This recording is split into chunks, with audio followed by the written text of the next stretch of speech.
महाशिवरात्रि दिन केतोटी बेलपत्र चढ़ीबा बा बेलपत्र चढ़ीबार कौन सब विधि आमको पालन करने आवश्यक आसतु जानिबा ई वीडियो माध्यम रे।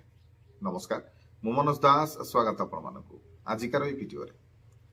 महाशिवरात्रि दिन आम समस्ते बेलपत्र चढ़ाती कहीं बेलपत्र महादेव भारी प्रिय। बेलपत्र आ जल टिके, जल प्रिय महेश, बेलपत्र प्रिय महेश, एति चढ़ेले बाबा खुश।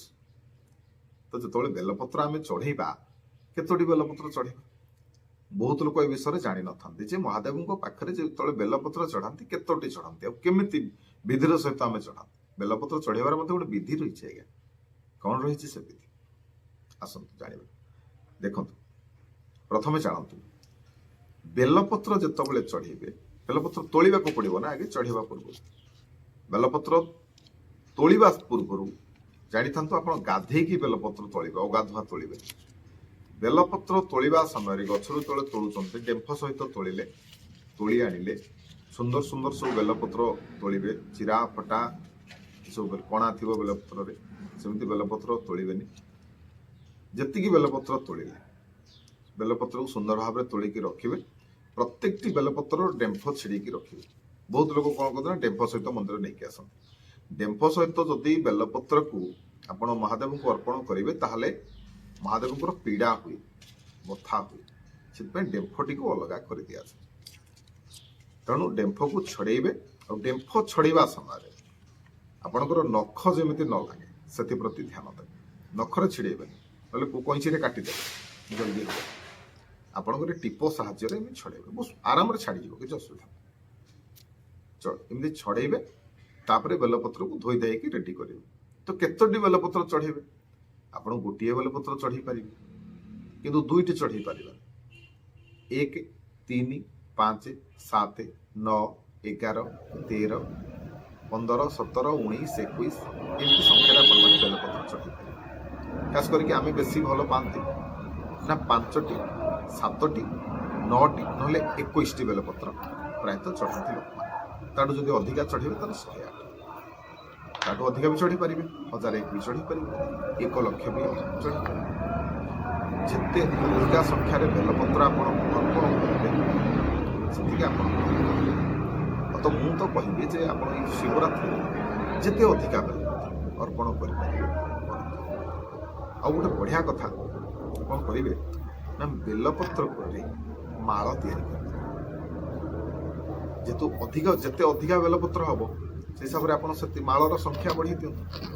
धरतु गोटे बेलपत्र आपंकर 108टी बेलपत्र गोटे माल हो आपन को अधिका बेलपत्र चढ़ार अच्छे ताल माल गुंथि दिंतु। माल कौन आप छुंची सूतार फुटेबे, खाली ये कलबा सूता आम मिले से सूतार खाली एमती गंठी मारदेवे।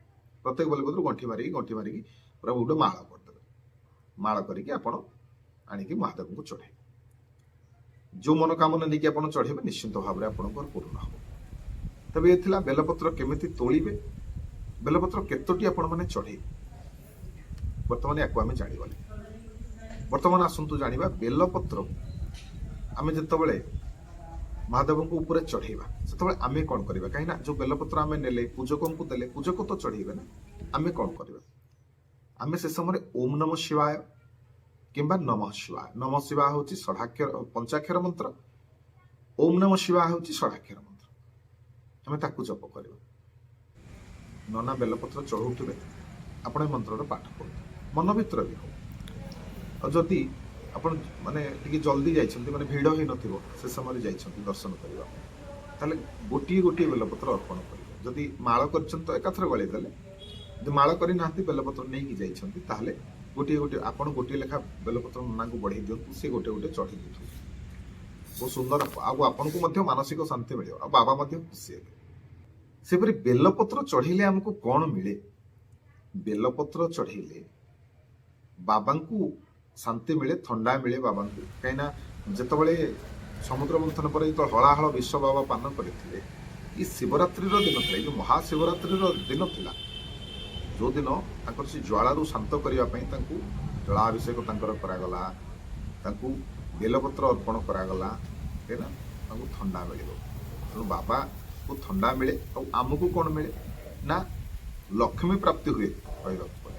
ଆମକୁ ଐଶ୍ୱର୍ଯ୍ୟ ପ୍ରାପ୍ତି ପାଏ।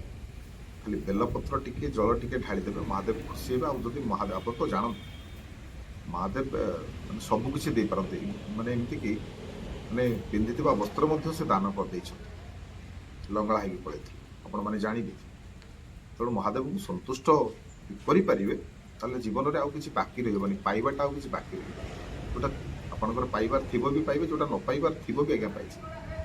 ସେପରି ଆପଣମାନେ ଜାଣନ୍ତି ଯେ ବେଲପତ୍ରରେ କ'ଣ, ବେଲପତ୍ର 3ଟା ପତ୍ର ଥାଏ ନା, ତେଣୁ ବେଲପତ୍ର ତ୍ରିଶୂଳ ଏବଂ ମହାଦେବଙ୍କର ତ୍ରିନେତ୍ରକୁ ମଧ୍ୟ ଦର୍ଶାଇଥାଏ।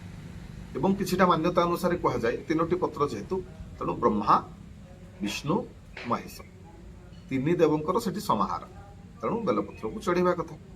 ସେହିପରି ବେଲଗଛ ମା ପାର୍ବତୀଙ୍କର ସ୍ୱରୂପ ବୋଲି ମଧ୍ୟ କୁହାଯାଏ, ତେଣୁ ବେଲପତ୍ରକୁ ଅର୍ପଣ କରିବା କଥା। ବେଲପତ୍ର ଚଢିବା ଦ୍ୱାରା ଆପଣଙ୍କର ଦରିଦ୍ରତାରୁ ଆପଣଙ୍କୁ ମୁକ୍ତି ମିଳିବ। ଆପଣ ଯାହା ମାନସିକ କରୁଛନ୍ତି ତାହା ଆପଣଙ୍କୁ ପ୍ରାପ୍ତ ହେବ। ତେବେ ମନେ ରଖନ୍ତୁ, ବେଲପତ୍ର ଚଢେଇବା ପୂର୍ବରୁ ଆଗେ ମହାଦେବଙ୍କ ଉପରେ ଟିକେ ଜଳ ଚଢେଇ ଦେବେ। ଜଳ ଚଢେଇବା ପରେ ଆପଣ ବେଲପତ୍ର ଅର୍ପଣ କରିବେ। ସେହିପରି ଯେତେବେଳେ ଆପଣ ବେଲପତ୍ର ଚଢଉଛନ୍ତି ପ୍ରତ୍ୟେକ ପତ୍ରରେ ଓମ୍ ନମଃ ଶିବାୟ ଲେଖନ୍ତୁ। ଗୋଟେ 3ଟି ପତ୍ର ଲେଖିଦେବେ, ଉପରେ ଲିଖିଦେବେ ଓମ୍, ସେପଟେ ଲିଖିଦେବେ ନମଃ, ସେପଟେ ଲିଖିଦେବେ ଶିବାୟ। ପ୍ରତ୍ୟେକ ପତ୍ରରେ ଓମ୍ ନମଃ ଶିବାୟ ଲେଖିବେ, ଚନ୍ଦନରେ ଓମ୍ ନମଃ ଶିବାୟ ଲେଖିବେ। ଲେଖିବେ କୋଉଥିରେ ନା ବେଲପତ୍ର ଯୋଉ ଡେମ୍ଫଟି ଆପଣ ଛିଡେଇ ଦେଇଥିବେ ସେ ଡେମ୍ଫ ସାହାଯ୍ୟରେ ଓମ୍ ନମଃ ଶିବାୟ ଲେଖିକି ଆପଣ ମହାଦେବଙ୍କୁ ଅର୍ପଣ କରନ୍ତୁ। ଯାହା ମନୋକାମନା ଅଛି, ଯାହା ଆପଣ ଚାହୁଁଛନ୍ତି ଜଣାନ୍ତୁ, ପୂର୍ଣ୍ଣ ନିଶ୍ଚିନ୍ତ ଭାବରେ ହେବ। ତେବେ ଏ ଥିଲା ମହାଦେବଙ୍କୁ ବେଲପତ୍ର ଅର୍ପଣ କରିବାର ବିଧି, ବା ମହାଦେବଙ୍କୁ ଯେତେବେଳେ ବେଲପତ୍ର ଚଢୁଛନ୍ତି କେତେଟା ବେଲପତ୍ର ଅର୍ପଣ କରିବେ, କେମିତି କ'ଣ ବେଲପତ୍ର ଅର୍ପଣ କରିବେ, ତା ବିଷୟରେ ଆପଣଙ୍କୁ କିଛିଟା ସୂଚନା। ଆଶା କରୁଛି ଆଜିକାର এই ଭିଡ଼ିଓଟି ଆପଣମାନଙ୍କୁ ନିଶ୍ଚୟ ଭଲ ଲାଗିଥିବ। ଭିଡ଼ିଓ ଭଲ ଲାଗିଥିଲେ ଭିଡ଼ିଓକୁ ଲାଇକ୍ କରିବେ, ସେୟାର କରିବେ, ଚ୍ୟାନେଲକୁ ସବସ୍କ୍ରାଇବ୍ କରିବାକୁ ଭୁଲନ୍ତୁ। ରହିଲି, ଜୟ ଜଗନ୍ନାଥ, ଜୟ ଶିବ ଶମ୍ଭୁ।